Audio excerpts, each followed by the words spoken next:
Hey guys, this is Chris Blanks with Paragon Inspection. Today I'm inspecting a brand new home, and I want to give you one example of why it's important to have a brand new home inspected, just as important as a home with a few years to it.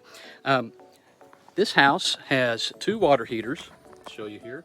It has a large AC unit for downstairs, and it has a smaller AC unit for the upstairs area. And what we're looking at here is condensate drainage. This is the main condensate drain line, and this is the secondary catch pan that's used to catch water in the instance that this gets full. Well, if you'll see here, there's some water in this pan. So what that's telling us is that this main drain line, even though it's a brand new unit, is not draining properly and needs to be tended to. So this is just an example of a lot of things that we catch in new home inspections. And you know, we're looking out for your investment. We want to be sure that that home is just right prior to you moving in.